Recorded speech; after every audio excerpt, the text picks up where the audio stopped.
Hello and welcome to Leading on Logistics, the executive membership podcast from Logistics UK.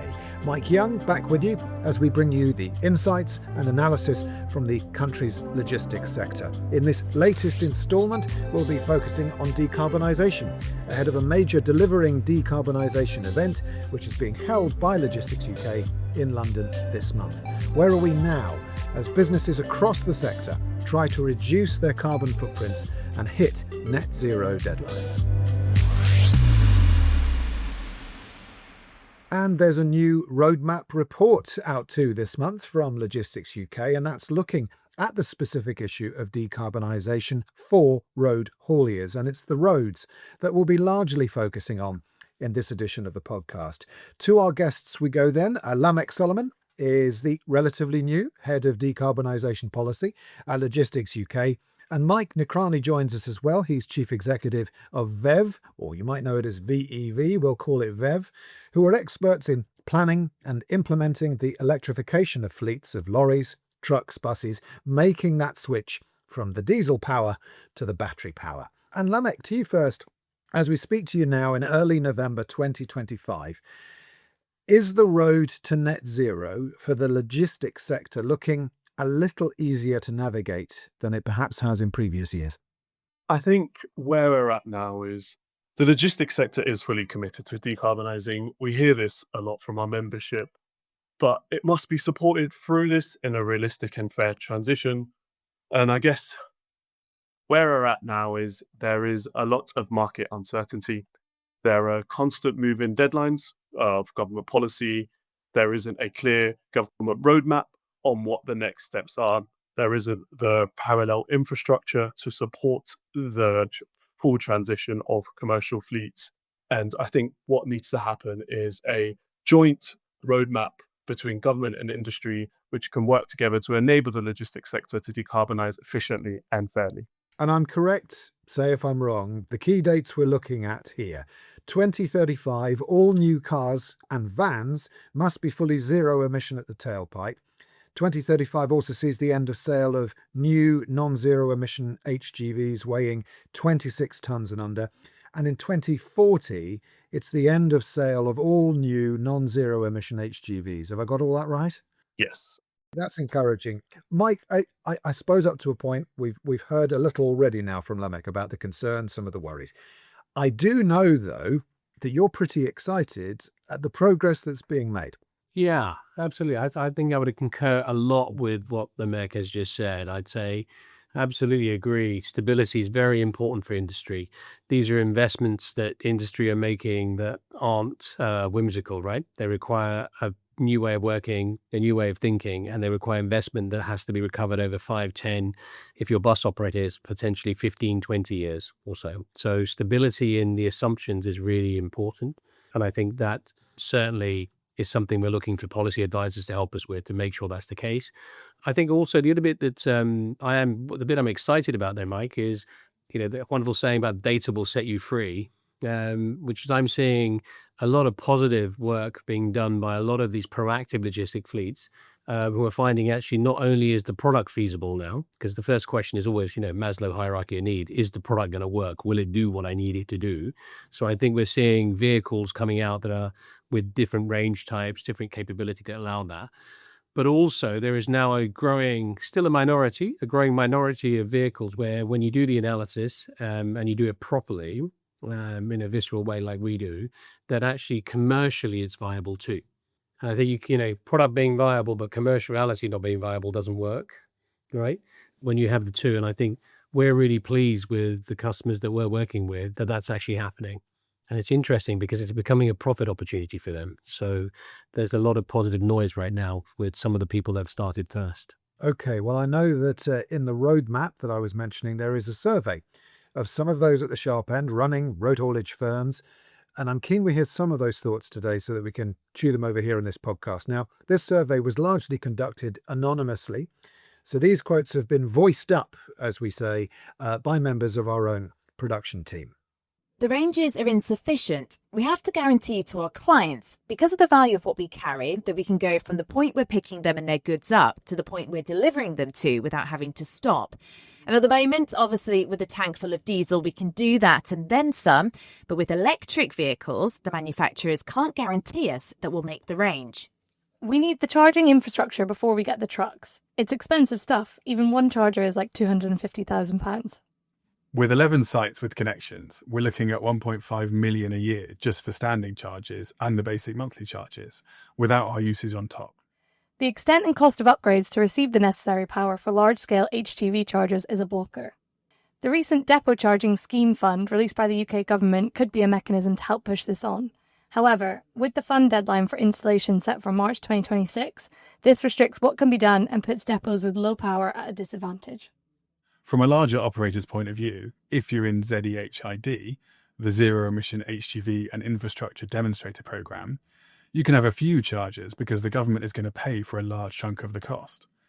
But if you're not, a couple of chargers is going to cost you the best part of £800,000 to install. And most transport depots don't currently have sufficient power spare to power them. So there we go. That's a range of views coming from this latest roadmap report. Lamech, if I come to you, what support is there currently from the government that can help people make this transition from diesel HGVs to electric?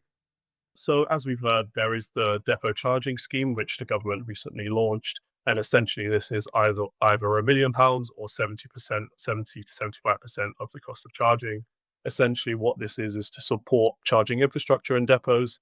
What we've heard from our membership on this is the application window is too short, with 3 to 4 month windows, and DNO requests and information's required to submit applications have taken longer than those periods.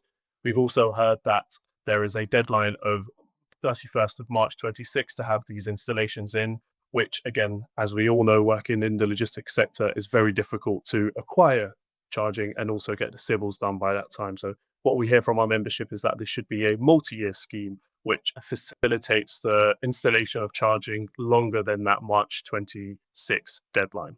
So that's the depot charging scheme, and there's some decent sums of money involved there, Lamech. What about the plug-in truck grant? That's another one. Yes, so that is also a government subsidy scheme. So that's been offered by OZEV, so the Office for Zero Emission Vehicles. I think it was originally launched in 2012 and extended to trucks in 2016, so HGVs. So as of August 2025, it's been confirmed to be extended until 2027. And essentially, it just gives a discount of £2,500 for small vans and a discount of £5,000 for larger vans. What we've heard and that's on the vans front, and for trucks, it's £16,000 for smaller trucks and £25,000 for larger trucks. But what we've heard is this cost does not go far enough. The TCOs don't align up for electric vehicles, and these discounts in essentially in a industry which is 99% SMEs who are the backbone of this and who operate on margins of 1 to 3%. The TCOs just don't align to facilitate this transition. And for the uninitiated TCO, total cost of ownership, Mike, we've heard them mention of the smaller, medium-sized businesses. Look, what support do they need as the backbone of the logistics sector? Yeah, I mean, I think the DCS grant is a start, as Lamech says, and I agree with him entirely. It was a very short fuse, though we helped 25 individual fleets submit an application within that time frame, though. So I do know that it's already oversubscribed. So a multi-year option sounds like a great idea. Something a la Zebra, which is something the government put forward for the bus market for a few years to help get that transition kicked off within the bus segment. I think the point that's making here, I think a lot of it, if you think about it in the initially, is you need a lot of data and understanding, and it's a big technology shift, plus also quite a digital shift. So when I was listening to the quotes earlier that some of the members had passed, they are very true, and I would agree with a lot of them. However, when you start to look at the analysis, I think you can start to find pockets of where it's feasible and pockets where the TCO works, and those pockets are growing. And I think some help from the governments to get that analysis done, that data done initially would probably be useful as well. But I do think if you think about a 40-ton truck today, You could probably get one if you buy at the right scale and volume from the likes of MAN and DAF, etc. About 250, 260,000 pounds. That was 450,000 pounds less than 2 years ago. Daimler's newest 550 kilometer range truck is now about 300, 330,000 pounds. But comparing the diesel, you're still talking twice the price of a diesel truck. So there is a big gap between the cost of the truck from an EV perspective and the cost of the truck from a diesel perspective. And I think some contribution towards that beyond the £25,000 for the 40-ton bit that Lamech just talked about, I think would be useful. The other piece I think where I would probably disagree with some of the comments maybe made is I think grid capacity is absolutely an issue and you do need to figure out what's needed. But if you right size and start to think through the grid capacity requirements based on the data of the vehicle and what it's doing and what's needed, I think the numbers are much smaller than people initially think. And I think when you start looking at this with a deeper understanding, you start to find more and more of the routes and more of the vehicles are possible. I think actually, Mike, I think you raised a good point. And I think there was one point I really want to emphasize, and I think we need to go into this, was that the scale and diversity of the sector. I think when logistics is discussed, it's given a one size fits all, but there is so much scale and there is so much diversity in the industry. As I mentioned, over 99%.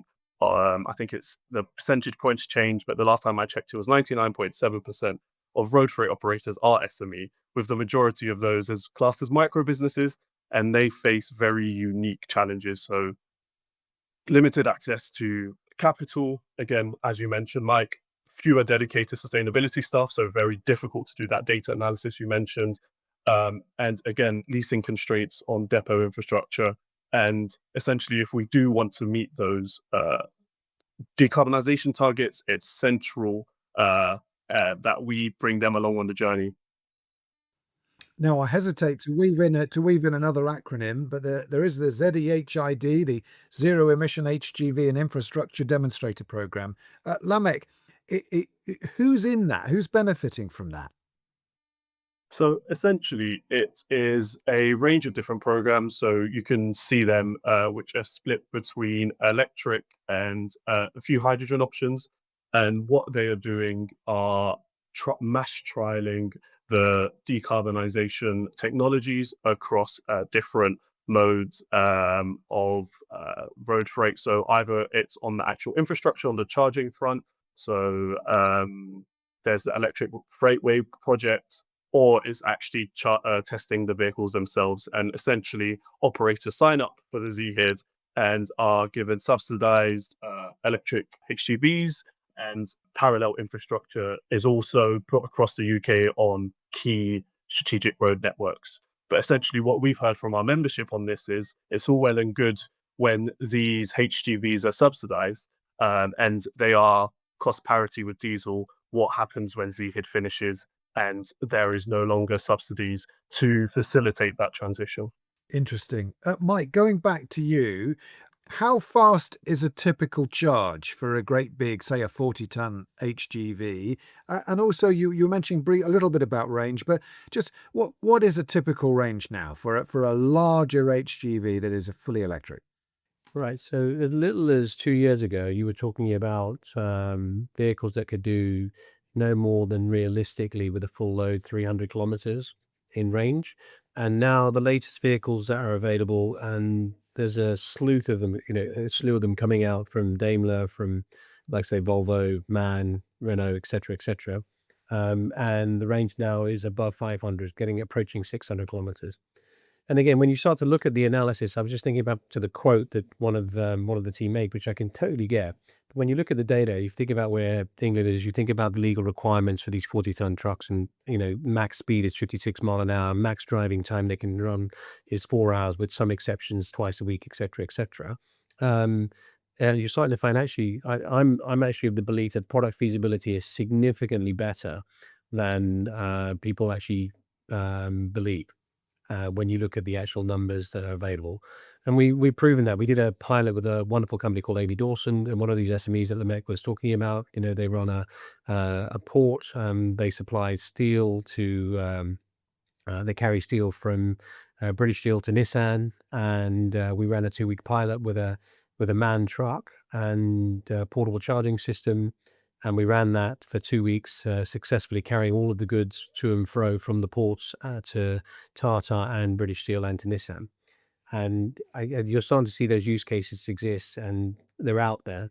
And the brilliant thing is, with the work we're doing, we're saying not only is the product feasible, but actually when you run the analysis properly on the cost structure, actually you're starting to get to TCO parity. Now you have to do everything efficiently. If you don't do it efficiently, you won't get to TCO parity, right? If you, you essentially have to buy the right grid upgrade connection, you have to have the right charging infrastructure, and you have to buy the truck for the right price, and then you have to hold it for longer than normal life cycle, right? You have to hold it for the full 7 years. You can't sell it on after 3 years if you want to recover the incremental upfront costs of the EV. But those pieces of that total cost of ownership puzzle are being put together. You asked about charging speeds. What's excellent is that these batteries are very large on these trucks. They're well above 500 kilowatt hours. When you get to those kind of ranges, the actual speed of charge that you can charge at is rising significantly. Daimler's trucks now are available for megawatt charging, although megawatt charging systems are incredibly expensive and probably not necessary in many instances. But what you're able to actually now see is charging speeds above 400 kilowatts per hour. So if you have a 500 kilowatt hour battery, in theory, within 45 minutes to an hour, you can get to 80%, and to a full top up for over 100% within an hour and a half or so with those kind of speeds. But the bit I would emphasize, though, again, it comes back to this not having what I would call the anecdotal conversation, the conversation without the data, is that, these trucks and these vehicles are parked for a considerable amount of time. So therefore, if you can find a way of charging them when they are parked and not being used, or charge when they're being loaded or unloaded at a customer site, which is what some of the ZHID trial outs will prove, actually. We're in the ZHID consortium, and you asked about the customers that it ranges from companies like Gregory to Wren to Wincanton to Maritime, all who have bit the bullet to try and figure out how to do this at scale. But so I think I'm feeling quite positive that ZHID is going to give some really good analysis that we'll be able to publicize and share with the world, which will allow us to then get away from some of the more sort of generic conversation into more specific data-driven detail to allow us to plot the right path forward. Mike, I do want to pick up one point because I think it is a misheld belief that's common across the industry about trucks being parked for a considerable amount of time. And what we hear a lot of times, and again, as I mentioned, the scale and diversity of operations across the industry does vary a lot. And there are vehicles that have very quick turnovers and very quick duty times, very short duty cycles. And what we hear from them is they do not have 45 minutes to charge. And I think an issue that is raised a lot from our membership is also the issue of payload loss. Again, this is not a cash-rich industry. They operate on 1% to 3% profit margins. I raised that recently at a member meeting, and they said 3% is even on a good year. And they can't afford to lose those payloads because of the weight of the battery. So again, it would be really interesting to see how those TCOs lined up for those larger vehicles. And some of the clients you've been working with, it'll be really interesting to hear the details of those case studies. Yeah, I mean, and I agree. Lamech, the industry is not, these guys are working very hard trying to make it work, right? Generally speaking, and I agree with the profit margins you just talked about. I think that's quite common. I think the big thing that we're learning from the data that we've assessed, and to be fair, Lamech, we've worked with large players and medium-sized players. We haven't worked with the 1 and the 2 vehicle SME owners, but people with somewhere between 50 and 1,000 trucks typically. And we have a lot of the information from those from their telematics, which shows their routes. We go back a full year on what they've actually done. And then we lay this all out in a digital way to see what overlay, which truck works, what charging structure works, and what grid capacity is needed to be done. And then we map that over the 7-year life cycle. And what we're finding is if you look at, we've analyzed, I think, just over 15,000 different vehicles and their routes for the past 2 years. And of those, we say 17% the product works and is commercially feasible from a TCO perspective. And there's up to a further 30% that could be with slight modifications to operational patterns. So I completely agree. It's not going to work for everything straight away, right? The 100% solution is nonsensical, and people who think there's a 100% solution tomorrow, in my mind, are not being realistic. However, what we are finding is the partners who are finding that this is possible for the 10-20% of their fleet that can be done, it's actually turning into a positive for them because the drivers like it, the vehicle works, and actually potentially there's potential for higher margin because the cost structure over a lifetime is feasible. On the financing piece, I totally agree with you. Again, getting financed those solutions. So one of the things we offer is a fully financed solution. So we're happy to look at options for people with the appropriate vehicle choice and appropriate charging capability and journey and routes, etc. And we offer something where we'll switch from a high upfront capex fee and we'll fund the vehicle through its life cycle. So we believe in the TCO so much that we're happy to say when we've done the analysis that we believe these numbers, that we'll back that and actually put that out there in the marketplace now. And that's clearly resonating. It's starting to run now. So that solves the financing issue. But you can't, if someone expects you to be able to switch 100% over, then it's never going to work. Yeah, we need the technology to improve. We need the charging infrastructure to improve, as they all say. I completely agree. I think a one-size-fits-all model really risks leaving those smaller operators behind, and it's great to hear that you're taking such a pragmatic approach with that. Lamech first, and Mike chip in as well. I mean, there were a couple of quotes that we were hearing around the costs of the charging. One charger, something like £250,000. Another reference here, a couple of chargers going to cost us the best part of £800,000 to install. We talked about how the price of the HGVs themselves are coming down. What's your feeling there on when the costs of that will really come down? Lamech first. Yeah, and I think before we actually address the cost of the charging, I think what we really need to address is actually getting a grid connection, because what we actually hear is the cost of charging is something you add it to your bottom line, right? It's just a cost and you put it through. But we have members who are being told there are minimum 2-year wait times. We've heard 5-year wait times, and again, this will be addressed. You will see our membership responses in our report that's coming out. But I think actually the dire problem is actually being able to get a grid connection. And again, with logistics, we've heard governments say, why don't you consider moving your depots? And again, what we hear from our membership is we are strategically placed best for our operations. We can't just up and move. We are here for a reason. We are here for our business needs. So I think before we actually get to the cost of charging, what we really need to sort out is being able to get those connections, being able to get the demand, and being able to get that grid capacity, because I think that is where the huge concern is at the moment. Yeah, Lamech, again, this is a little bit, I sort of, it's hard to disagree with the statement. Though I will say this, though, I would say by the end of February 26th, we will have put down 1,000 DC chargers. Now, the average cost of those DC chargers is just over £55,000. The average grid connection cost that we put in is just over £80,000. And we've done it for large-scale bus depots and for the ZHID proposals and also for other van depots. It's a broad mix.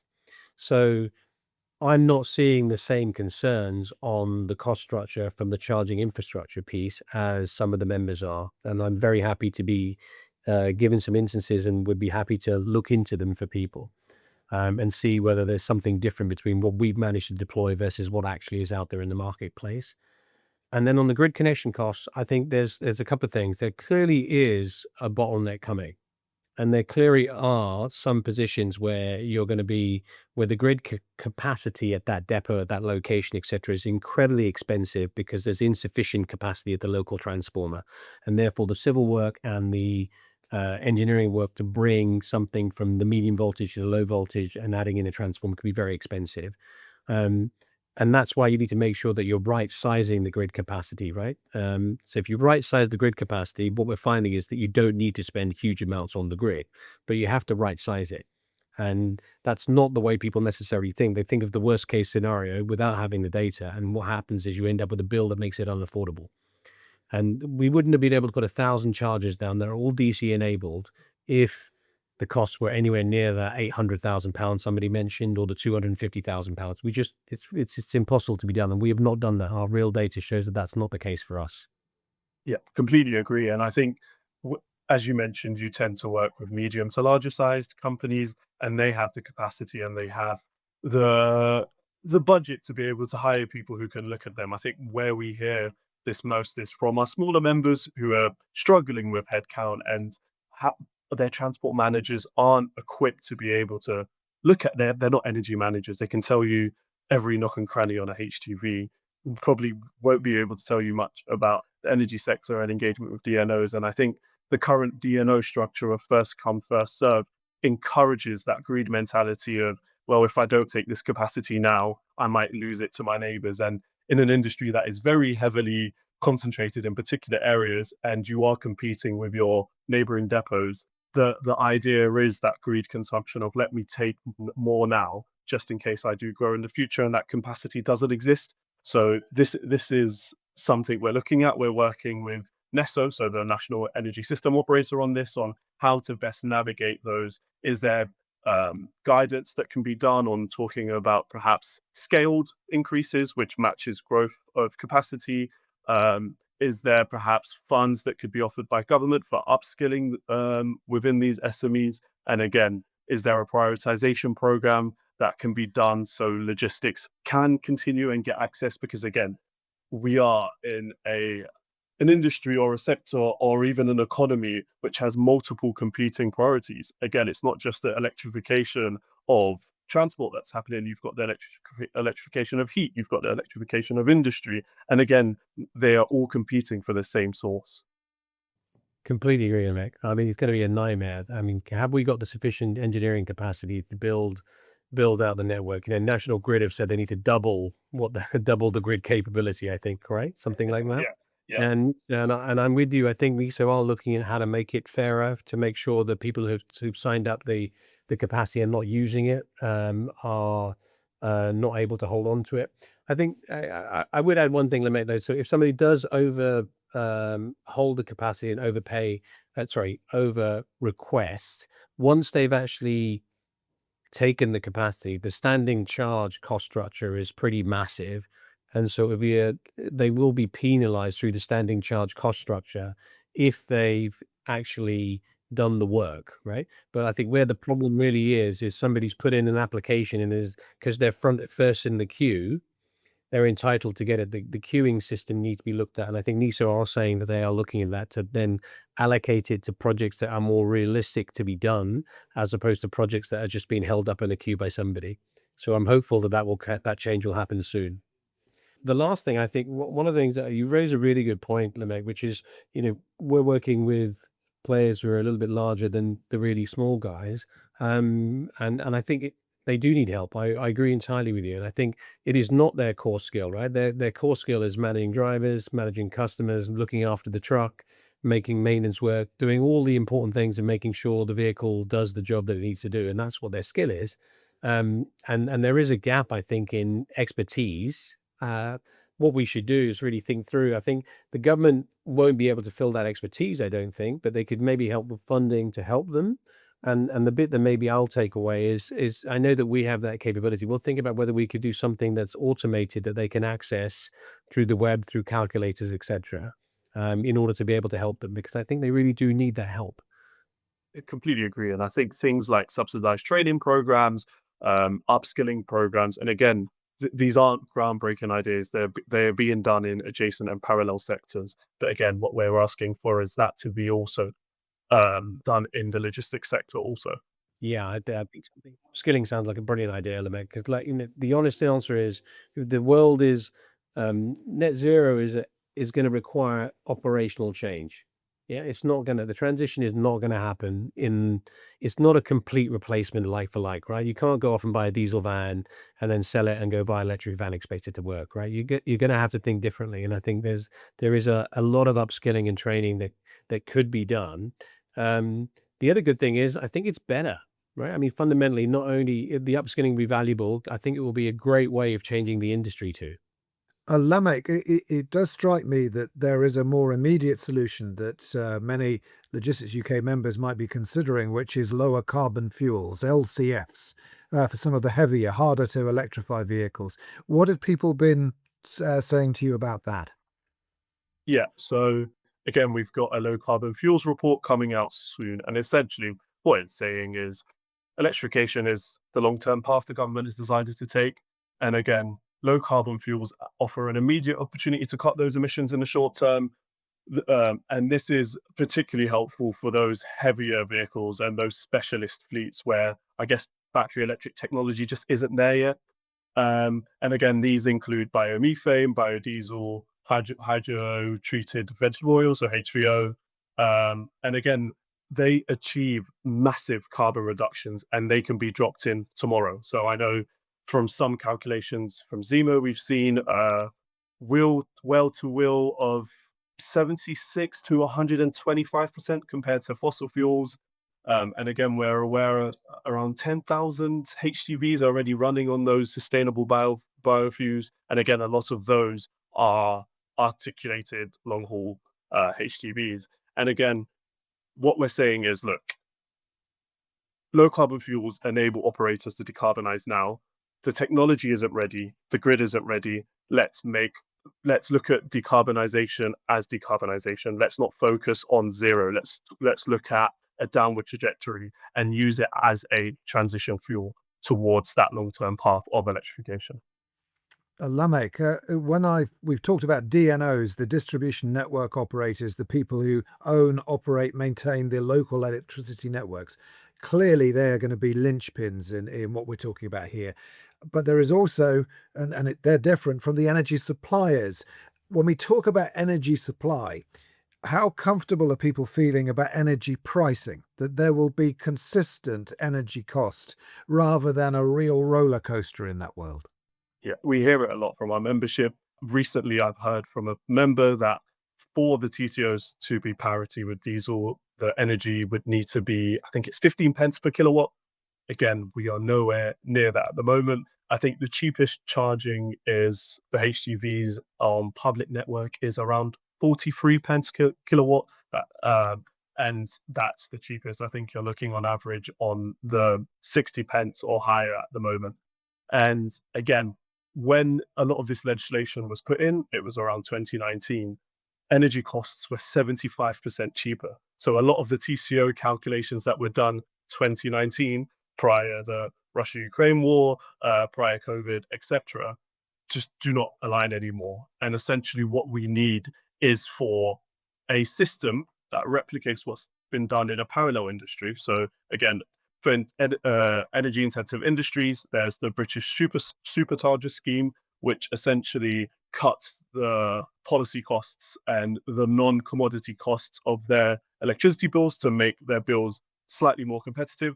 And I think something like that should be replicated for the logistics sector because, again, the UK has the highest industrial costs, energy costs in the G7. And again, it just doesn't make the transition commercially viable for the logistics sector at the moment. Lamech, I've got a final question for you. I've got a final question for Mike as well. My final question for you really opens out a little bit beyond just the roads. Shipping operators experimenting with wind power, rail operators looking at solar powered tracks, lots of work going into cleaner, greener fuels and aviation. As an entire logistics sector, how are you feeling decarbonisation is progressing away from just the roads?